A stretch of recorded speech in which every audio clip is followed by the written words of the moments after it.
When Michael J. Fox walked onto that stage, Jimmy Fallon forgot what he was supposed to do. It happened in front of 300 people. Cameras rolling. Band playing.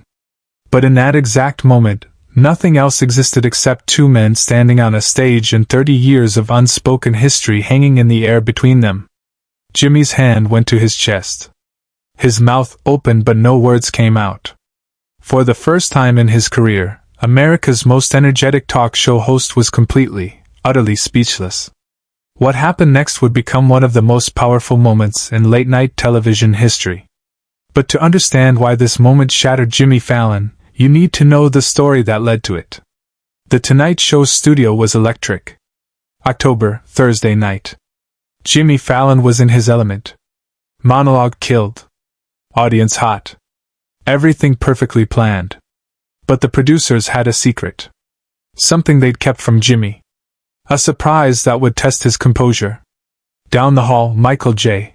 Fox adjusted his jacket. The legend who defined a generation with Back to the Future. The fighter battling Parkinson's since 1991, diagnosed at 29. His hands trembled, a visible reminder of the disease that revealed his character instead of stealing his life. Jimmy stopped mid-joke. The entire studio froze. Michael would walk on stage unannounced during a segment about childhood heroes. No introduction. No warning. 5 minutes, Mr. Fox, a production assistant said. On stage, Jimmy told a childhood story. Watching Family Ties. How Alex P.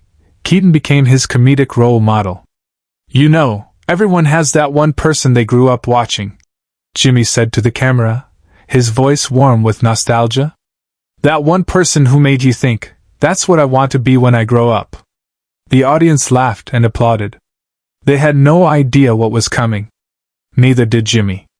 Subscribe and leave a comment because the most powerful part of this story is still ahead. Jimmy continued. For me, that person was Michael J. Fox. I mean, come on. Back to the Future? Family Ties?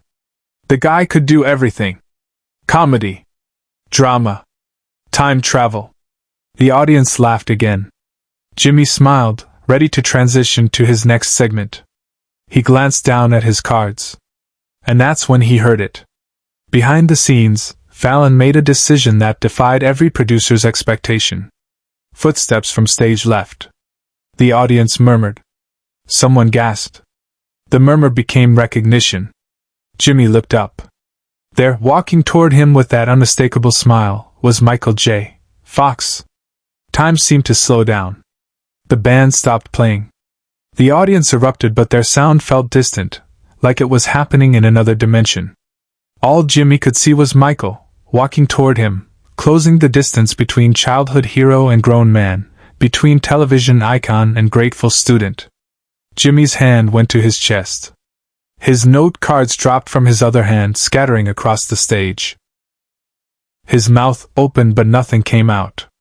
His eyes immediately filled with tears. Michael kept walking, that smile never leaving his face. Despite the tremor in his hands, despite the visible effort each step required, he moved with dignity and purpose. This wasn't a frail man making an appearance. This was a warrior stepping onto a battlefield he had conquered long ago. Surprised? Michael said as he reached Jimmy, his voice carrying that same warmth that had made him America's favorite leading man. Jimmy couldn't speak. He could only nod. Tears were streaming down his face now, live on national television, in front of millions of viewers. The host who built his career on being quick-witted, energetic, and always in control had completely lost his composure. And it was beautiful. Jimmy pulled Michael into a hug. Not a quick celebrity hug, not a photo-op embrace. A real hug. The kind you give to someone who matters. The kind that says, "Thank you for existing," without words. The audience was on their feet now. The applause was thunderous. Several audience members were crying too.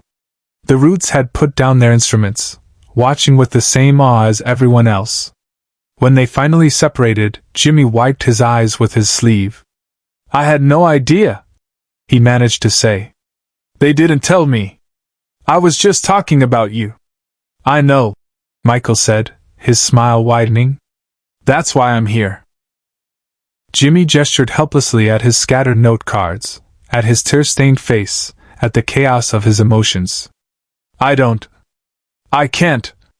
You're here. Michael laughed. That famous Michael J. Fox laugh that had carried through decades of film and television. Yeah, I'm here. And you're going to pull yourself together because we have a show to do.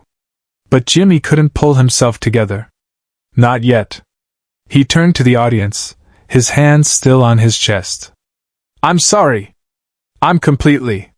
This is my hero. This is literally the person I watched every day growing up.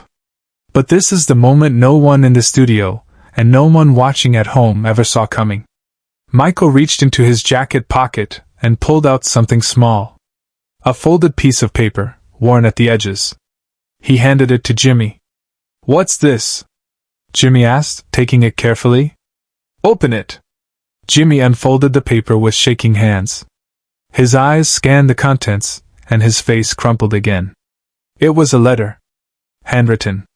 Dated 1998. Read it, Michael said gently. Jimmy's voice cracked as he began. Dear Mr. Fox. My name is Jimmy Fallon. You don't know me, but you changed my life. I'm trying to make it in comedy, and every time I want to quit, I think about Alex P. Keaton. I think about how you made people laugh and think at the same time. I think about how you made it look easy even though I know it wasn't. If I can make even one person feel the way you made me feel, I'll consider my life a success. Thank you for showing me what's possible. Sincerely, Jimmy Fallon. The studio was silent. You could hear the cameras. You could hear someone in the audience trying to stifle a sob. Jimmy looked up at Michael, his face wet with tears. You kept this? I kept every letter I ever received from someone saying I mattered to them, Michael said. But I kept yours because I knew you'd make it. I knew that kid who wrote that letter would end up right here, in this chair, doing exactly what you're doing. Jimmy shook his head in disbelief. I wrote this when I was nobody. You were never nobody, Jimmy. You just hadn't shown the world yet. The audience erupted again. But this time it wasn't just applause. It was something deeper. A collective recognition of what they were witnessing. Generosity meeting gratitude, mentor honoring student, two men connected across time by the simple act of one making the other feel seen. Jimmy folded the letter carefully and put it in his jacket pocket, right over his heart. I don't know what to say. Then don't say anything, Michael replied. Just keep doing what you're doing. Keep making people laugh. Keep making people feel seen. That's all any of us can do. But Jimmy did have something to say. He turned to the camera, composing himself enough to speak clearly. Michael J. Fox was diagnosed with Parkinson's disease in 1991. He was 29 years old. He could have disappeared. He could have felt sorry for himself. Instead, he created the Michael J. Fox Foundation, which has raised over $1 billion for Parkinson's research. He didn't just fight his disease. He fought for everyone who will ever face it. Michael nodded, accepting the praise with characteristic humility. Jimmy continued, his voice growing stronger. But that's not why he's my hero. He's my hero because when he got knocked down by something that would destroy most people, he got back up. Not just once. Every single day. And he did it with humor and grace and dignity. That's what a real hero looks like. The applause was sustained now, building and building. Michael waved to the audience, acknowledging them with genuine warmth.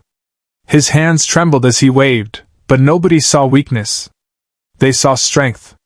Share and subscribe. Make sure this story is never forgotten. Jimmy walked Michael to the guest chair. They sat together, and for the next 20 minutes they talked. Not an interview. A conversation. Two men who had traveled very different paths to the same place, sharing what they had learned along the way. Michael talked about the early days of his diagnosis, the fear and uncertainty. He talked about how he had to relearn everything, how to walk, how to speak clearly, how to be present in his own body when his body wouldn't obey him. The hardest part wasn't the physical symptoms, Michael said. It was feeling like I was losing myself. Like the person I was disappearing and I couldn't stop it. How did you keep going? Jimmy asked. I stopped trying to be who I was and started becoming who I needed to be. I let go of the idea that I could control everything and accepted that some things are beyond control. And then I focused on what I could control, my attitude, my effort, my impact. Jimmy listened intently, occasionally wiping his eyes. The audience was completely silent, hanging on every word. And you know what I learned? Michael continued. Life isn't about waiting for the storm to pass. It's about learning to dance in the rain. I have Parkinson's. Parkinson's doesn't have me. The audience stood and applauded. It wasn't polite applause. It was the sound of 300 people recognizing true courage. When the segment finally ended, when Michael stood to leave, Jimmy stood with him. He took off his own Tonight Show tie, the one embroidered with the show's logo, and handed it to Michael. I want you to have this, Jimmy said. So you remember that you're always welcome here. That this stage is your stage. That you matter. Michael took the tie, holding it carefully. I'll treasure this. They hugged one more time, and then Michael walked off stage to a standing ovation that lasted nearly 2 minutes. Years later, Jimmy would say, that night, Michael didn't just walk onto my stage. He walked into my heart and reminded me why we do this. Not for laughs. For connection. For the chance to tell someone they matter. The tie stayed in Michael's office. The letter stayed in Jimmy's dressing room. And the memory of that night stayed with everyone who witnessed it. Because some moments aren't just television. They're reminders of our shared humanity. And on that October night, 2 men showed the world what it looks like when courage meets gratitude, when a hero honors his student, and when television becomes something real. That you matter. Michael took the tie, holding it carefully. I'll treasure this. But Jimmy, you have to promise me something. Anything. Promise me you'll remember this feeling. This moment right here. When things get hard, when you doubt yourself, when you wonder if what you're doing matters, remember how you feel right now. Remember that you have the power to make someone feel seen. To make them feel valued. That's the real job. Everything else is just entertainment. Jimmy nodded, unable to speak again. They hugged one more time, and then Michael walked off stage to a standing ovation that lasted nearly 2 minutes. When the cameras finally stopped rolling, Jimmy sat alone at his desk. His producers approached carefully, unsure if he could continue the show. You okay? His head producer asked. Jimmy looked at the spot where Michael had stood. He looked at the scattered note cards still on the floor. He looked at the audience, many of them still wiping their eyes. That was the most important thing I've ever done on this show, Jimmy said quietly. And I didn't do anything. I just showed up. He did everything. You created the space for that moment to happen, the producer said. That's what you do every night. You create the space for real moments. The show continued, but everyone knew nothing would top what they had just witnessed. Some moments in television are planned, scripted, produced to perfection. But the real magic happens when all the plans fall away and you're left with something raw and true and unrepeatable.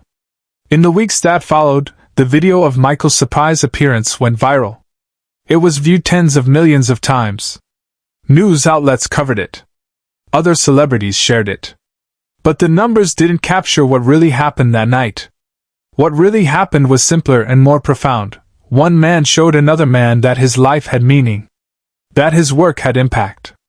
That he mattered. Jimmy Fallon kept that letter in his dressing room, framed next to his mirror. Before every show, he would read it. Not the whole thing. Just the last line. If I can make even one person feel the way you made me feel, I'll consider my life a success. Michael J. Fox continued his work with his foundation, continued his advocacy, continued showing the world what resilience looks like. And he kept Jimmy's tie in his office, a reminder of the night he returned a favor he didn't know he owed. Because that's what heroes do. They show up when they're needed, even when they don't know they're needed. They lift people up without expecting anything in return. They turn their pain into purpose and their struggle into strength. Years later, in an interview, someone asked Jimmy about the most meaningful moment in his career. Without hesitation, he answered, "The night Michael J. Fox walked onto my stage and reminded me why I do this. Not for the laughs. Not for the ratings. For the connection. For the chance to tell someone that they matter." The interviewer asked if he had been embarrassed by crying on live television. Jimmy smiled. "Not for a second. Those were the most honest tears I've ever cried. Everything else I do on that show is performance. That was real. That was me at my most human. And if people saw that and felt something, if it reminded them to tell someone they matter, then that's more important than any joke I've ever told." Michael J. Fox taught Jimmy Fallon many things over the years, both from a distance and up close. But the most important lesson came that October night: your impact on others is your true legacy. Not your success. Not your fame. The lives you touch. The people you lift up. The moments you create where someone feels truly seen. Jimmy never forgot that lesson. He carried it with him every night, into every interview, every sketch, every moment of television he created. And Michael continued to carry his fight forward, knowing that every day he showed up was a victory, every smile he shared was an act of defiance against a disease that tried to take his joy. The Tonight Show went on. Life went on. But that moment remained frozen in time, a testament to what happens when vulnerability meets courage, when gratitude meets grace, when a student gets to thank his teacher and the teacher gets to see the full measure of his impact. Some people spend their whole lives wondering if they matter. Jimmy Fallon and Michael J. Fox both learned the same truth that night: you matter not because of what you achieve, but because of who you help become who they're meant to be. That's the real show. That's the real success. That's what it means to be truly speechless in the presence of something greater than yourself. And that's why years later, people still watch that video. Still cry at the same moments. Still feel the weight of two men standing on a stage, connected by something deeper than fame or television or entertainment. Connected by the simple, profound truth that we all need to know we matter. And sometimes, if we're very lucky, someone shows up to tell us we do.